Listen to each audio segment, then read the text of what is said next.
Bismillahirrahmanirrahim. Assalamualaikum warahmatullahi wabarakatuh. Alhamdulillah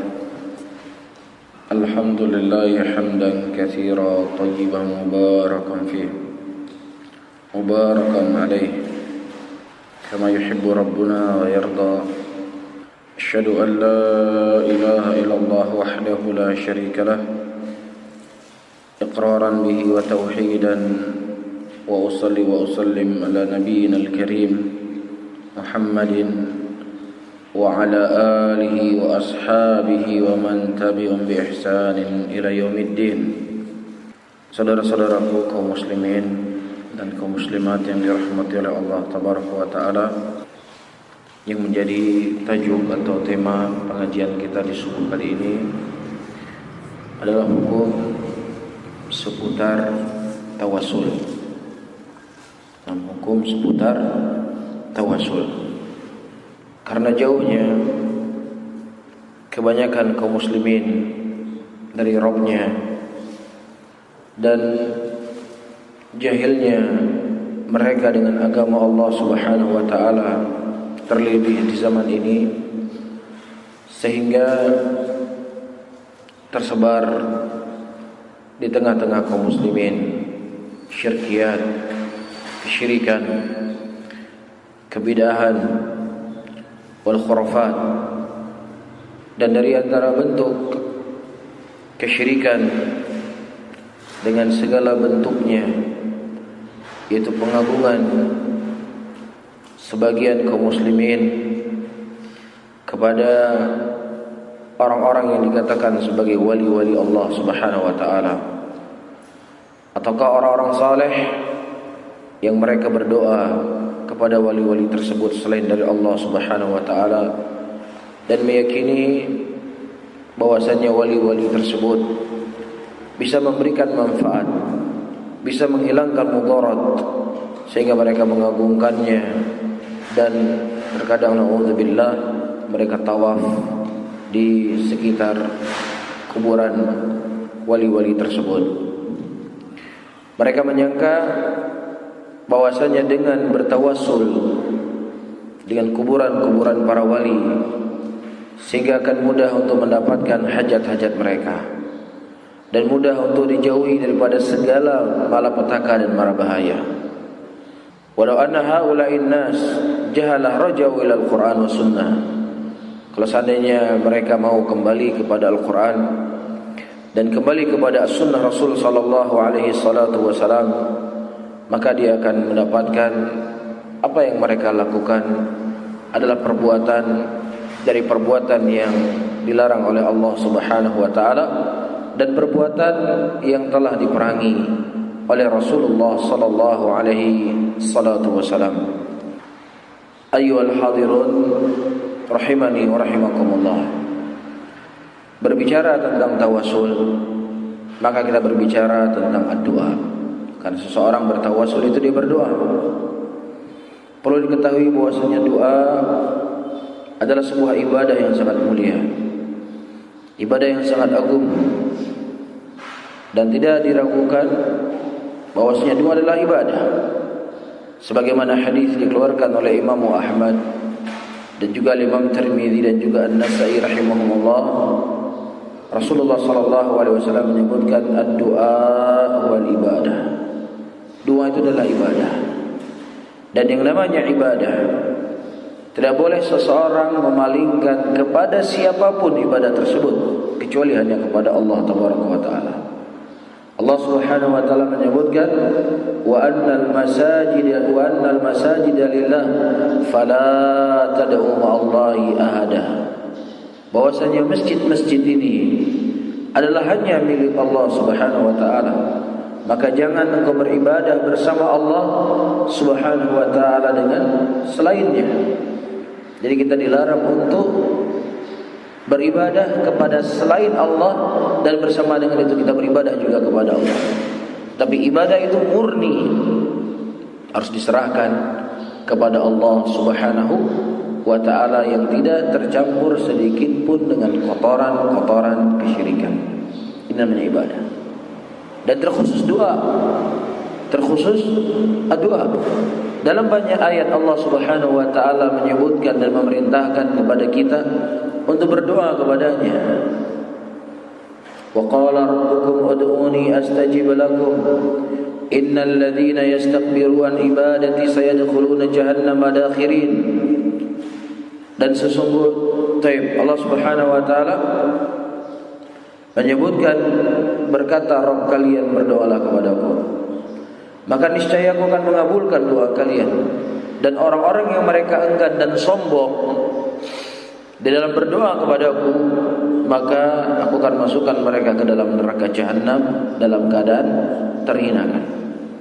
Ini antara perintah Allah untuk kita berdoa hanya kepadanya. Dan juga dalam ayat yang lain Allah Subhanahu wa taala berkata, ud'u rabbakum tadarruan wa khufyah. Berdoalah kalian kepada Rabb kalian dalam keadaan kalian tadarru', merendahkan diri kalian kepada Allah, dan juga dengan suara yang halus, suara yang kecil, bukan suara yang ditinggikan. Ya. Dan juga dalam ayat lain Allah Subhanahu wa taala menyebutkan, wa idza sa'alaka ibadi anni fa inni qarib ujibu da'watad da'i idza da'an falyastajibu li wal yu'minu bi la'allahum yarshudun. Dan ketika hambaku bertanya kepadamu tentang diriku, kata Allah, maka sesungguhnya aku dekat dan aku mengabulkan doa-doa orang-orang yang meminta kepadaku. Subhanallah. Begitu indah apa yang disebutkan oleh Allah Tabaraka wa taala. Begitu besar peluang yang Allah berikan kepada kita untuk kita berdoa kepada Zat yang Maha Kaya, yang Maha Perkasa, Zat yang tidak ada sedikit pun kekurangan padanya, Zat yang akan mampu mendengarkan seluruh orang-orang yang berdoa kepadanya, yang tidak tersibukkan antara satu doa dengan doa yang lainnya. Tidak tersibukkan antara satu doa dengan doa yang lainnya. Ya, berbeda dengan sifat manusia. Berbeda dengan sifat manusia. Yang manusia ketika dia melayani seseorang, dia akan tersibukkan, tidak mampu melayani yang lainnya. Iya. Oleh karena itu, karena sifat manusia itu merupakan sifat yang kurang, maka dia butuh orang-orang yang membantu dia untuk bekerja. Iya. Karena ini terkadang dijadikan sebagai kias. Bertemu gubernur saja kita harus bertawasul. Bertawasul maksudnya dalam arti kata harus ada penengah, harus ada orang yang menengahi kita. Gak bisa langsung ketemu gubernur, gak sopan kamu main masuk-masuk saja ke kamar gubernur. Harus lewat asistennya. Nah, asistennya nanti akan menyampaikan kepada gubernur hajat-hajat kita, karena asistennya orang yang dipercaya oleh gubernur. Nah, Allah Subhanahu wa taala lebih mulia dari gubernur, maka harus lagi kita pakai melalui orang-orang saleh ini.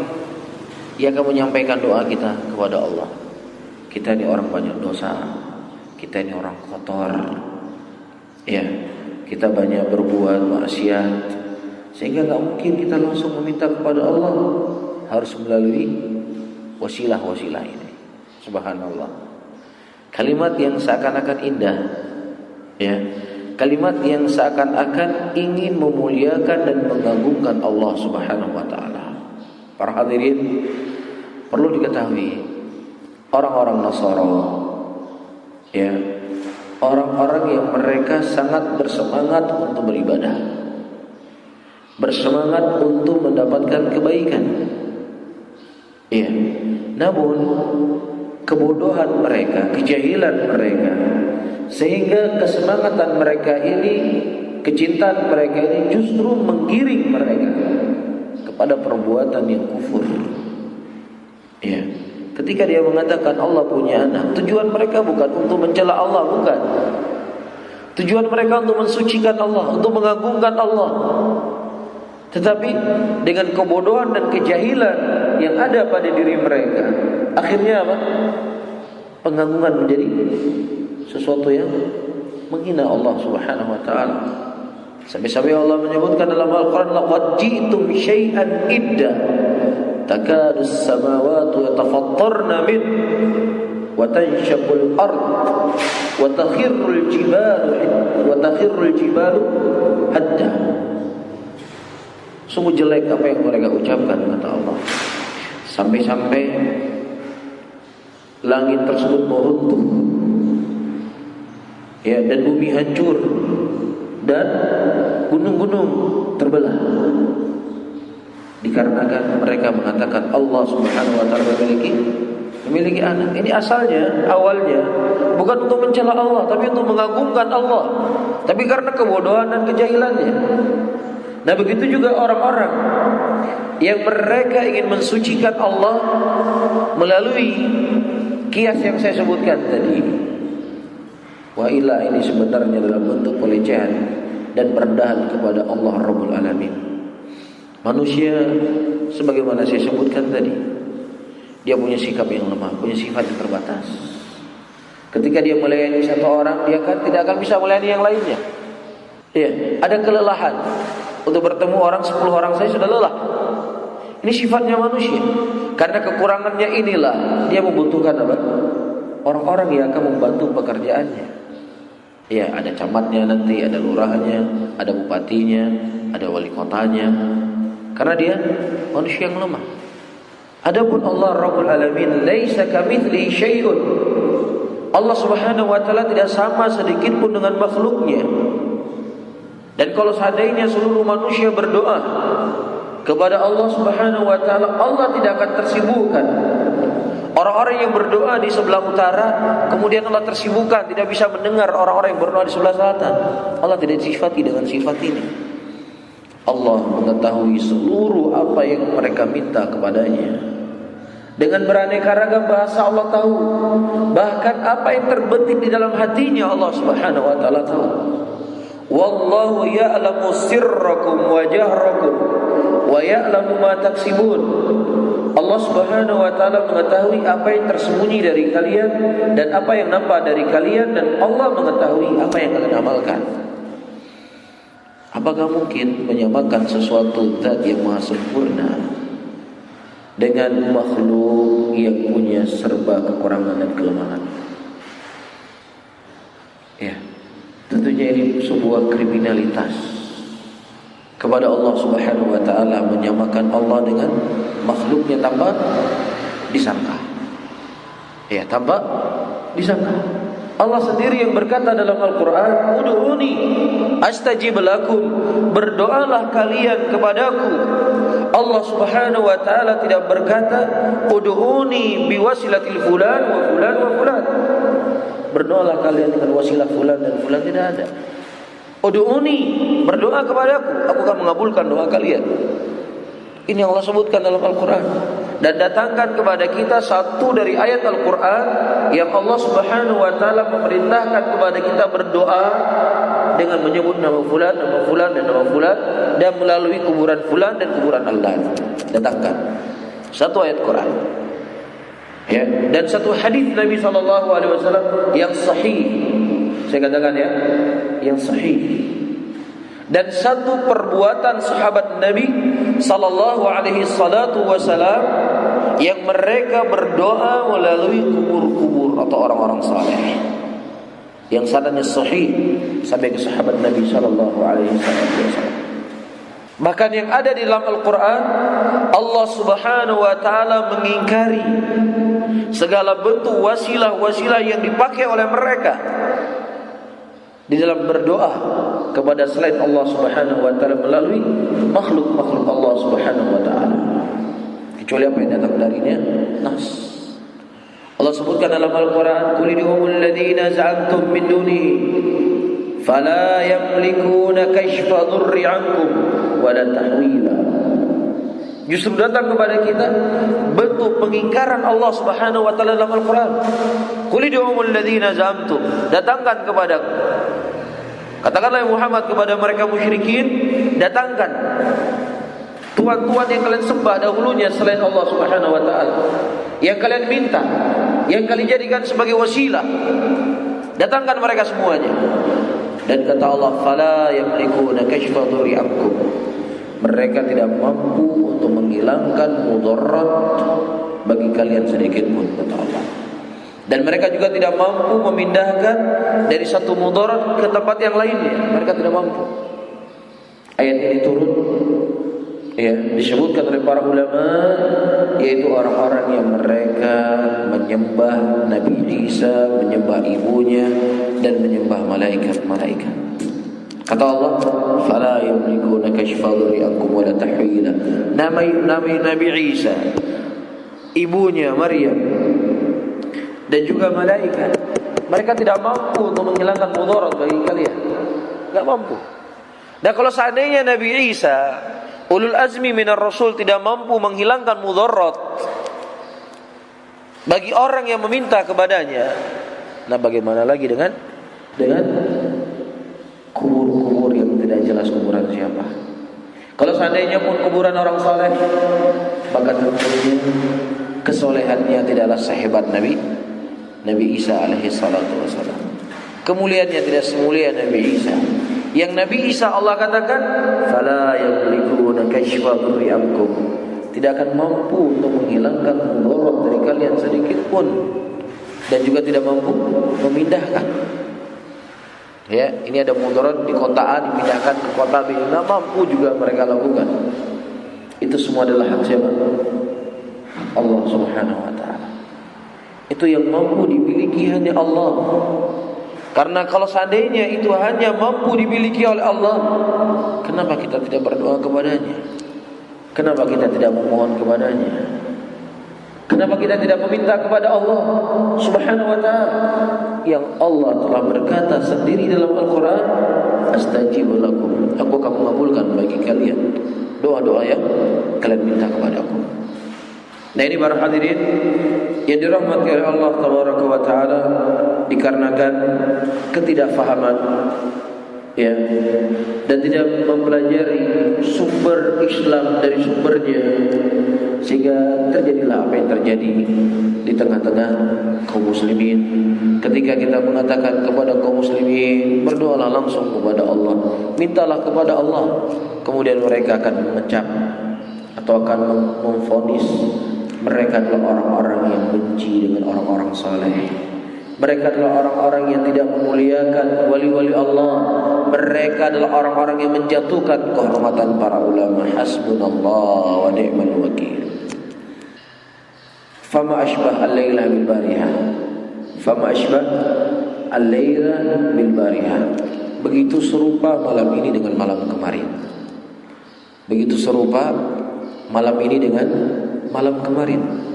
Rasulullah sallallahu alaihi wasallam ketika beliau berdakwah dan mengajak kaum muslimin, mengajak manusia pada waktu itu untuk beribadah hanya kepada Allah dan tidak meminta melalui Isa, tidak melalui ibunya. Kemudian ternyata tuduhan yang dituduh kepada Rasul sallallahu alaihi wasallam, Muhammad dia telah mencela Nabi Isa. Muhammad telah menjatuhkan kedudukan Nabi Isa. Muhammad telah menjatuhkan kehormatan ibunya Nabi Isa alaihi salatu wasalam.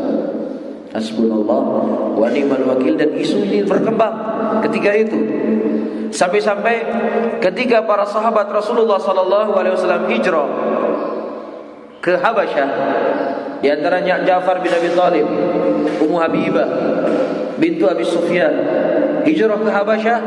Kemudian Abu Sufyan, pembesar dari pembesar Quraisy yang ada di Mekah sebelum beliau masuk Islam, mengirim delegasi untuk melaporkan kepada Raja Najasyi yang waktu itu dia Nasrani, bahwasannya pengikut Muhammad ini, orang-orang yang beragama dengan agama Muhammad, mereka telah mencela Nabi Isa dan mereka telah mencela ibunya Nabi Isa. Ini isu dikembangkan, dituduh Rasulullah telah menuduh mencela Nabi Isa. Rasulullah adalah manusia yang memiliki akhlak yang mulia. Rasulullah adalah Nabi yang sangat menghormati Nabi-Nabi yang terdahulu.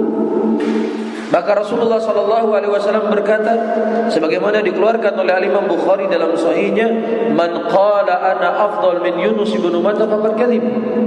Barang siapa yang berkata aku lebih mulia daripada Yunus ibnu Matta, maka dia sudah salah, kata Rasul. Dan juga terkhusus kepada Nabi Isa alaihi salatu wasalam, kata Rasulullah sallallahu alaihi wasallam, wa aula bi. Nabi Isa itu lebih utama untuk diriku, karena tidak ada nabi yang diutus setelah Nabi Isa kecuali diriku. Ya, Rasulullah bukan mencela Nabi Isa, tetapi Rasulullah memberitahu kepada mereka Nabi Isa adalah seorang nabi, dia seorang manusia. Yang namanya manusia tidak diibadahi, tidak dimintai, tidak diistighathahi, tidak didatangi, dinadari, dan seterusnya. Karena itu semuanya adalah milik Allah Subhanahu wa ta'ala. Ini yang dibuat, ini yang dijadikan sumber isu bahwasanya Rasulullah mencela Nabi Isa alaihi salatu wasalam. Ya. Sehingga apa yang dituduh kepada orang-orang yang mengajak manusia beribadah hanya kepada Allah Subhanahu wa ta'ala, itu telah dituduh dengannya Rasulullah sallallahu alaihi salatu wasalam. Ya. Dan para hadirin yang dirahmati oleh Allah, ya, ada lagi terkadang bentuk-bentuk yang lainnya. Orang-orang yang mereka mengajak manusia kembali kepada Al-Quran dan kembali kepada Sunnah Rasulullah Sallallahu Alaihi Wasallam, ya, secara langsung, maka ini adalah jalan-jalan kesesatan. Subhanallah, subhanallah. Kembali kepada Al-Quran dan kembali kepada Sunnah dikatakan sebagai jalan kesesatan. Kita tidak mengingkari bahwasanya ada dari antara ayat Al-Quran dan hadis Rasulullah Sallallahu Alaihi Wasallam harus ada penjelasannya dari kalangan para ulama. Namun dari sebagian ayat, ada ayat-ayat yang seseorang mudah untuk memahaminya. Wala taqrabuz zina, jangan kalian mendekati zina. Paham enggak kita ayatnya? Wala taqrabu zina, jangan kalian mendekati zina. Paham enggak kira-kira? Wa qadara rabbuka alla ta'budu illa iyyah wa bil walidaini ihsana. Dan Allah mewajibkan kepada kalian untuk beribadah hanya kepadanya dan berbuat baik kepada kedua orang tua kalian. Faham enggak cara berbuat baik kepada kedua orang tua? Hah? Ngerti enggak kita dengan petunjuk ayat yang Allah turunkan kepada kita? Ya, Allah mengatakan qul huwallahu ahad, Allahus samad, lam yalid wa lam yulad wa lam yakul lahu kufuwan ahad. Katakanlah bahwasanya Allah itu satu. Allah tempat bersandarnya semua makhluknya. Allah tidak beranak dan tidak beranak diperanakan dan tidak ada sekutu baginya. Faham enggak? Hah? Nah, kita kembali kepada Al-Quran bahwasanya Allah tidak beranak dan tidak diperanakan. Sehingga orang-orang yang mengatakan Allah punya anak, inilah ucapan yang keji, ucapan yang batil, ucapan yang sesat, ucapan yang kufur. Karena Allah mengatakan apa? Allah tidak beranak dan tidak diperanakan. Bisa enggak kita fahami? Hah? Bisa kita memahami ayat secara zahir? Ayat qul huwallahu ahad, atau wah saya enggak bisa memahami qul huwallahu ahad ini apa? Enggak boleh. Harus ada seorang mujtahid yang dia harus menjelaskan ayat ini baru saya faham. Qul huwallahu ahad. Enggak paham kamu artinya? Bos, katakanlah bahwasanya Allah itu satu. Enggak paham? Hah? Ragu kamu bahwasanya Allah itu satu? Afillahi syakkun fatiris samawati wal ardh. Apakah kamu ragu kepada Allah yang menciptakan langit dan bumi? Sehingga butuh penafsiran dari seseorang yang punya ilmu mujtahid mutlak, baru kita akan mengerti apa itu qul huwallahu ahad. Hasbunallahu wa ni'mal wakil. Allah sendiri telah berkata dalam Al-Quran, laqad yassarna al-Qur'ana lidzikri fahal min mudzakir. Dan sungguh kami telah memudahkan Al-Quran bagi orang yang berfikir. Ya. Dan juga dari sisi waqi' para hadirin yang dirahmati Allah, kami unasin, betapa banyak manusia yang ada di barat sana, yang ada di barat sana. Ketika mereka membaca Quran terjemahan dengan bahasa mereka, Masya Allah, mereka sudah mengerti secara garis besar apa itu Islam. Walaupun perlu guru, perlu orang yang membimbing mereka. Tetapi dengan Al-Quran terjemahan itu, terkadang berbondong-bondong mereka masuk ke dalam Islam. Bisa mereka memahami beberapa makna yang ada dalam Al-Quran, dengannya mereka beriman dan percaya Islam agama yang benar. Iya, ini secara wakil. Nah, kalau seandainya Al-Quran gak bisa dipahami sama sekali, Al-Quran nggak bisa menjadi petunjuk kalau nggak bisa difahami sama sekali. Ya, sehingga saya katakan tadi, memang ada dari ayat-ayat Al-Quran yang itu harus ada penafsirannya dari para ulama yang kita tidak paham. Ulama yang memahami ayat, tapi kebanyakan dari ayat Al-Quran adalah sesuatu yang sangat mudah untuk difahami. Jelas ya? Nah, kemudian di sini disebutkan, inna tawassul haqiqi al-masyru' walladhi yakunu an tariqi ta'atillah wa ta'ati rasulih sallallahu alaihi wasallam bi fi'li ta'ati wa ijtinabul muharramat wa tariqul taqarrub ila Allah bi amali salih wa su'ali bi asma'il husna wa sifatil ula fa hadha huwa at-tariq al-musil ila rahmatillah wa mardatih. Tawassul yang syar'i, ya, seseorang, kita tidak mengingkari adanya tawassul. Tawassul itu ada, ya, diistilahkan oleh para ulama dengan tawassul syar'i, yang itu merupakan jalan ketaatan kepada Allah dan ketaatan kepada Rasulullah sallallahu alaihi wasallam dengan dia melakukan ketaatan kepadanya, wajtinabu al-muharramat, dan dia menjauhi daripada hal-hal yang diharamkan oleh Allah Subhanahu wa taala. Seseorang melaksanakan sholat, ini ketaatan kepada Allah, ya, ketaatan kepada Allah. Dengan solat yang kita lakukan, apa yang kita inginkan dari Allah? Solat yang kita lakukan, apa yang kita inginkan dari Allah? Solat yang kita lakukan, kita menginginkan agar Allah mengampuni dosa kita. Ini tawasul enggak? Tawasul. Tawasul dengan ketaatan. Solat yang kita lakukan, kita menginginkan Allah menjauhkan kita dari nerakanya. Salat yang kita lakukan, kita menginginkan agar Allah memberikan keberkahan bagi hidup kita. Ini tawasul kan? Tawasul. Dan ini merupakan tawasul yang syar'i. Tawasul yang syar'i. Melakukan ketaatan kepada Allah, melakukan ketaatan kepada Rasulullah sallallahu alaihi wasallam. Atau berdoa, bertawasul dengan nama-nama Allah Subhanahu wa taala. Walillahil asmaul husna fad'uuhu biha. Allah Subhanahu wa taala memiliki nama-nama yang indah, nama-nama yang mulia, dan berdoalah kalian dengan nama-nama tersebut. Allah memerintahkan kita berdoa dengan nama Allah, tetapi terkadang orang berdoa bukan dengan nama Allah. Ya Syekh Fulan, Ya Syekh Alan, Ya Wali Fulan, Ya Wali Alan. Subhanallah. Allah memerintahkan kita berdoa dengan namanya, tapi kita panggil nama selain Allah Subhanahu wa taala. Walillahil asmaul husna fad'uuhu biha. Allah memiliki nama-nama yang indah, berdoalah kalian dengan nama Allah. Kira-kira paham enggak ayatnya ini? Maksudnya, ketika kita ingin meminta rahmat dari Allah, kita memanggil Ya Rahim, Ya Rahim, wahai Zat yang Maha memberikan rahmat, irhamni, rahmatilah kami. Ketika kita ingin minta rezeki kepada Allah, kita panggil nama Allah, Ya Razzaq, wahai Zat yang Maha memiliki rezeki, irziqni, berilah rezeki kepada Allah. Ketika kita ingin meminta pengampunan kepada Allah, Ya Ghaffar, faghfirli, ampunilah dosaku.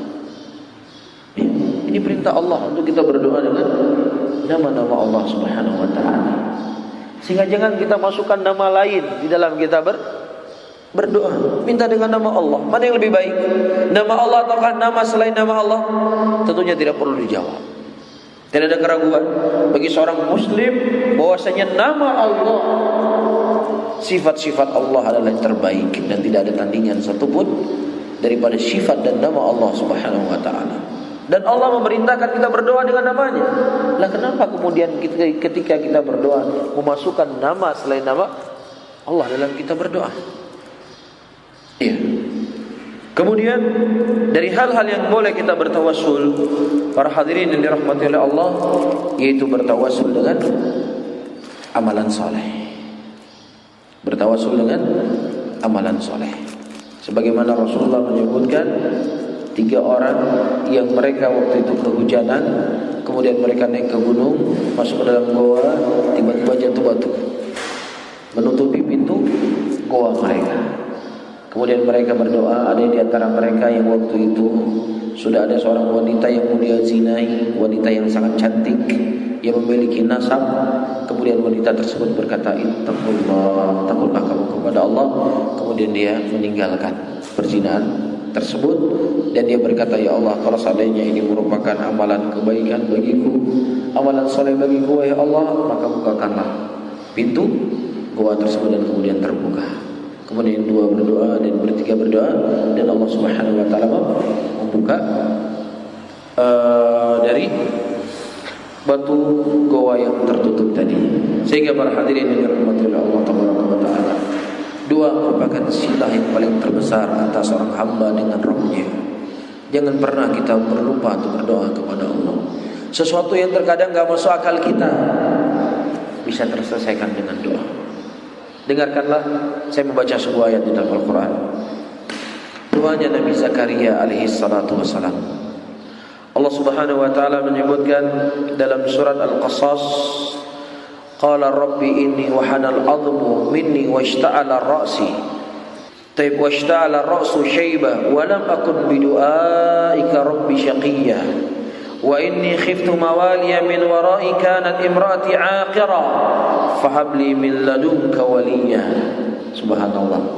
Nabi Zakaria beliau berkata di dalam Al-Quran, "Ya Rabbku," ya, beliau mengadu bahwasannya rambut beliau sudah memutih. Beliau sudah sangat tua. Beliau sudah sangat tua dan istrinya juga sudah tua, sudah menopause. Dan nenek-nenek. Tapi bersama dengan itu beliau berkata, "Ya Allah, berikanlah saya keturunan. Berilah saya seorang anak." Kemudian Allah Subhanahu wa taala, tidak ada yang mustahil bagi Allah. Semuanya mudah bagi Allah. Kun fayakun, jadi maka jadilah. Ya. Ini yang mungkin sering kita lupakan. Ini yang mungkin tidak kita jadikan sebagai senjata dan acuan kita dalam kehidupan kita sehari-hari. Terkadang permasalahan satu belum selesai, datang permasalahan yang kedua. Yang kedua belum selesai, datang permasalahan yang ketiga. Tidak ujung usai.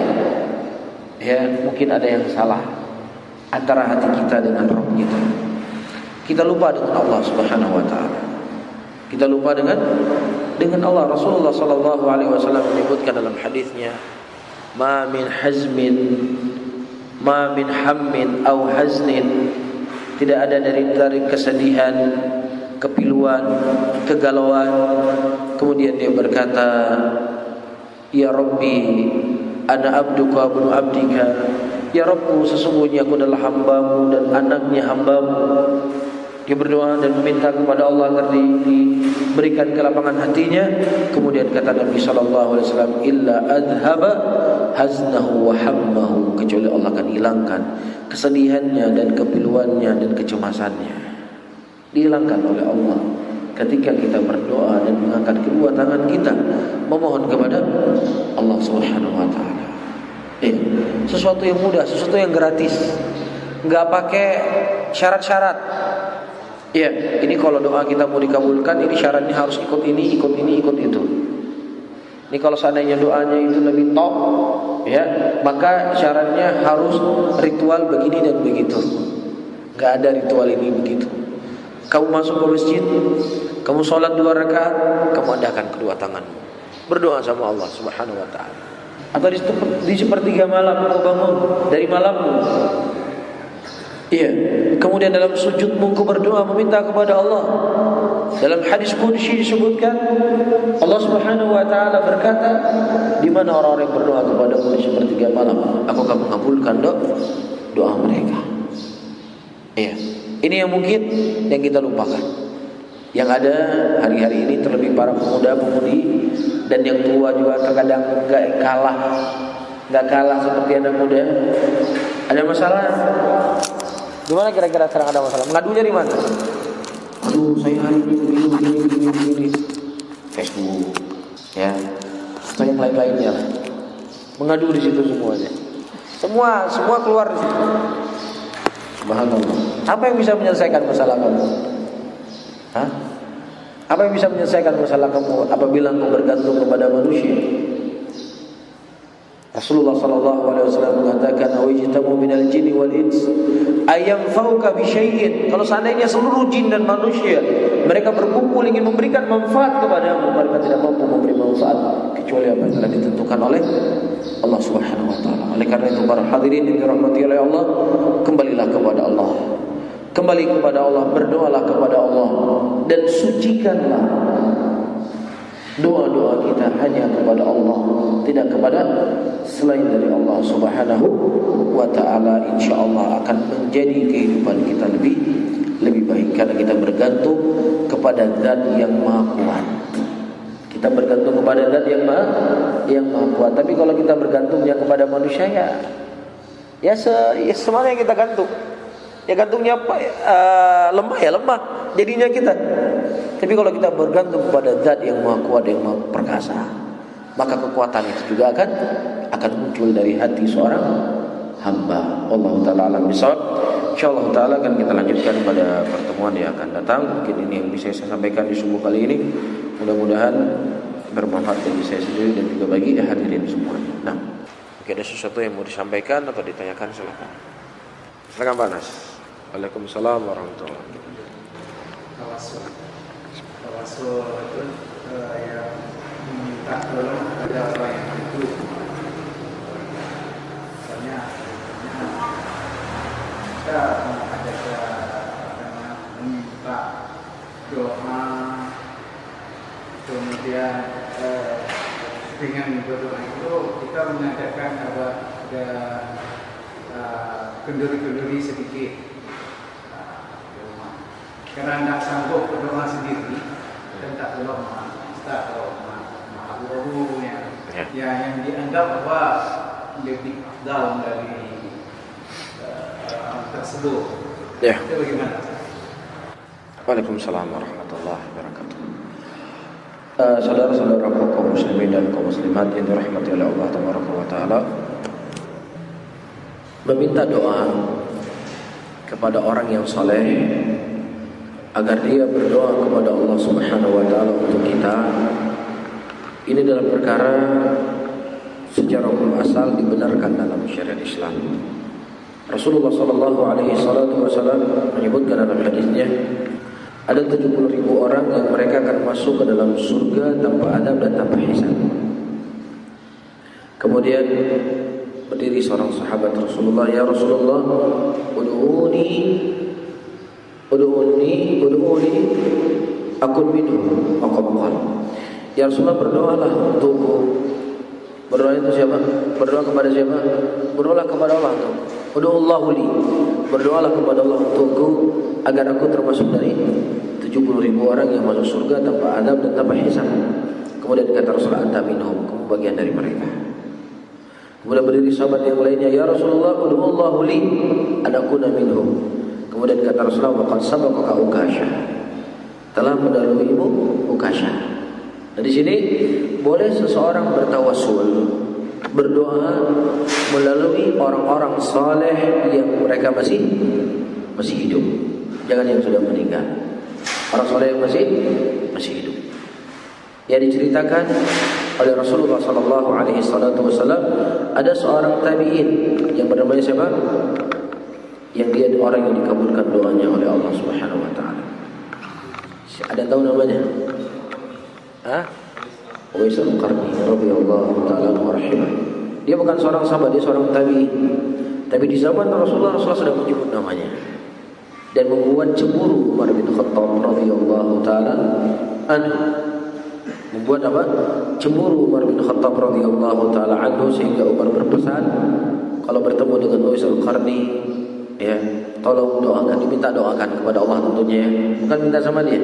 Jadi wasilah, tawassul dengan doa orang-orang saleh, sehingga tidak masalah seseorang misalnya dia bertemu dengan orang yang saleh, orang yang taat, orang yang ma'ruf dengan kebaikan dan kesolehan dan ketaatan. Ya Ustaz, tolong doakan saya agar Allah Subhanahu wa taala memudahkan urusan saya. Ya, ini enggak masalah selama dia hidup. Dia masih hidup, dia mendengar apa yang kita minta tolong dengannya untuk dia berdoa kepada Allah Subhanahu wa taala. Ya, ini secara hukum asal. Namun terkadang yang menjadi perkara yang perlu untuk diberikan catatan atau perlu diluruskan harus. Kalau nggak boleh, nggak sah. Pokoknya kalau nggak ada bawa orang berdoa ke rumah, nanti haji kita nanti bisa kacau. Nah, ini yang jadi masalah. Ini yang menjadi permasalahan. Ya, tidak masalah seseorang buat syukuran, ya, dia mengundang fakir miskin, mengundang anak yatim, memberikan makanan kepada mereka sebagai bentuk syukuran. Masuk ke rumah baru misalnya, dia baru punya rumah baru, ya, sehingga dia ingin buat kenduri untuk anak-anak yatim. Ya, semoga Allah membarakahi apa? Rumahnya. Ini kan tawasul dengan amalan soleh, memberikan makanan kepada anak-anak yatim dan fakir miskin, nggak masalah. Cuman seperti saya katakan tadi, ini kalau nggak ada dibuat doa-doa seperti ini, ya ini jadi masalah nanti. Ya, ini yang jadi masalah. Yang dianggap akan menjadi masalah itulah yang masalahnya. Iya, nggak mesti harus ritualnya, harus ada doa, harus ada ini, harus ada itu. Anda punya kelebihan rezeki, undang anak yatim, orang miskin, tetangga Anda, buat syukuran karena sama-sama ingin merasakan bahagia masuk ke rumah baru, berikan, suka cukup. Selesai masalah. Jangan ada ini, ada itu, ada ini, ada itu. Jadi mulai dulu dengan baca Al-Quran.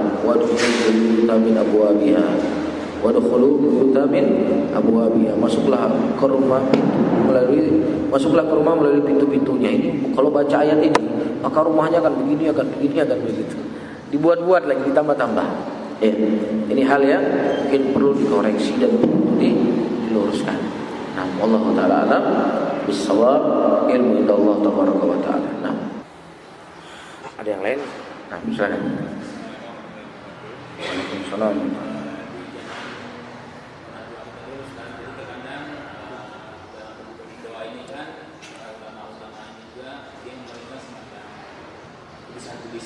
Ya.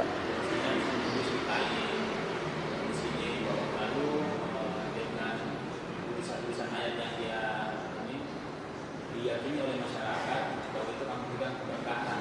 Artinya itu menjadi bagaimana model-model semacam ini sekarang masih ada. Ya. Masih ada di kampung-kampung. Terus yang kedua ada juga yang mengundang anak yatim, lalu anak yatim ini disuruh berdoa. Ya. Karena anak yatim ini meminta mereka langsung dikabulkan doa. Ya. Kalau seandainya tulisan-tulisan tersebut adalah benar-benar dari ayat-ayat Allah Subhanahu wa taala, maka secara hukum asal tidak masalah seseorang itu bertawasul memohon barokah dengan ayat-ayat Allah Subhanahu wa taala. Di antara doa yang Rasulullah sallallahu alaihi wasallam mengajarkan kepada kita, a'udzu bikalimatillahi tammah min syarri ma khalaq. Ya Allah, aku berlindung dengan kalimat-kalimat-Mu yang mulia dari kejelekan makhluk. Kalimat di sini maksudnya apa? Kalamullah, Al-Qur'anul Karim. Al-Qur'anul Karim. Ini satu pembahasan. Hal yang kedua, apakah boleh seseorang menjadikan Al-Qur'an itu sebagai jimat? Nah, ini jadi masalahnya. Ya, apakah boleh? Yang jelas pertama, seseorang tidak dianggap syirik ketika dia bertawasul atau mengambil barokah dari ayat Al-Quran. Ayat Al-Quran berbarokah. Ya, ini kalau ditulis apa? Ayat Quran. Ya. Nah, apakah boleh seseorang menggantungkan ayat-ayat Al-Quran sebagai bentuk penjagaan? Hal ini terjadi khilaf di kalangan para ulama, di kalangan sahabat Nabi. Sebagian sahabat Nabi membolehkan, dan sebagian sahabat yang Nabi yang lainnya tidak membenarkan. Karena apa? Karena ihanatul Quran. Al-Quran itu dibaca, Al-Quran itu untuk ditadaburi maknanya, kemudian diamalkan kandungannya, bukan untuk dijadikan sebagai jimat. Ya, ada sebagian orang itu ada Quran kecil sekali Qurannya, ditaruh di laci supaya laku tokonya. Ya, nah ini tidak mengandung unsur kesyirikan. Kenapa? Karena dia bertawasul dengan ayat-ayat Allah. Enggak itu syirik. Tetapi pembahasannya apa? Boleh atau tidak yang itu akan ditakutkan akan menghina Al-Quran. Al-Quran ditaruh di situ, ada uang, macam-macam lah semua di situ. Bon ini bon, mungkin ada kertas sudah sangat tua dikumpul sama Al-Quran. Al-Quran dalam kitabullah, mukjizat yang paling agung disimpan pada tempat-tempat yang bagus, yang bersih, ya. Sehingga tidak dikatakan sebagai syirik. Apabila itu ayat-ayat Al-Quran. Apabila itu ayat-ayat Al-Quran. Tapi kalau seandainya tulisannya memang tulisan Arab, karena sebagian orang memahami kalau tulisan Arab semuanya Al-Quran. Ya, tulisannya tulisan Arab. Dan tulisannya tulisan yang nggak bisa difahami, itulah dijadikan jimat. Nah ini ditakutkan bisa terjatuh kepada kesyirikan kepada Allah Subhanahu Wa Taala, karena itu ada kalimat-kalimat, naudzubillah, kalimat-kalimat yang nggak bisa dibaca, orang Arab nggak bisa baca. Kalimat-kalimat sandi-sandi khusus, simbol-simbol perdukunan dan sihir. Ya, maka hal yang seperti ini harus dijauhi. Hal yang seperti ini harus dijauhi. Ya. Abdullah bin Mas'ud radhiyallahu taala anhu, beliau melihat istrinya memakai sesuatu seperti jimat di gelangnya. Kemudian kata beliau, inza'ha, copot ini, tidaklah menambah kepadamu kecuali kelemahan. Kenapa kelemahan? Seperti kita katakan tadi, dia bergantung kepada sesuatu yang lemah, yang akan lemah dia. Tapi kalau dia bergantung kepada Allah yang Maha Kuat, yang Maha Perkasa, tentu dia akan menguatkan dirinya. Nah, Allah alam bisa satu. Yang kedua, apa soal kedua tadi? Apa? Anak yatim, ya, sebagaimana saya katakan tadi, memberikan makanan itu hal yang mulia. Rasulullah SAW mengatakan, afsyus salam wa tut'imut ta'am wa tut'imut ta'am wa sallu bil lail wa nasu niyamun tadkhul jannata bis salam. Sebarkanlah salam, berilah makanan kepada orang yang membutuhkan, ya, dan salatlah kamu di malam hari dalam keadaan manusia tertidur, kamu akan masuk ke dalam surga dalam keadaan selamat, kata Rasul sallallahu alaihi wasallam. Namun, ya, seperti saya katakan tadi, harus pokoknya kalau dalam rumah ini harus undang anak yatim. Nah, anak yatim dia harus berdoa, nanti saya akan begini. Ini berarti mengharuskan sesuatu yang tidak ada dalilnya untuk pengharusan. Nah, ini jadi masalah. Tapi kalau seandainya dia mengundang anak yatim, ya silakan. Tidak ada harus ada ritual ini, harus ada ritual itu. Ya mungkin sebelum dia pulang dia memberikan amplop buat anak yatim tersebut, doakan mudah-mudahan bapak selalu dimudahkan rezeki oleh Allah. Ya nggak masalah. Tapi harusnya ini, pokoknya kalau nggak berdoa belum sah. Nah ini jadi keharusan inilah yang membutuhkan dalil apa yang mengharuskannya. Ya, Allah Taala alam bisawab. Ilmu Allah Taala, mungkin ini yang bisa saya sampaikan pada pertemuan di subuh kali ini. Mudah-mudahan bermanfaat bagi saya sendiri dan juga bagi hadirin semuanya. Allahumma shalli ala Muhammadin wa ala alihi wa ashabihi wa man tabi'ahum bi ihsanin ila yaumiddin. Wassalamualaikum warahmatullahi wabarakatuh.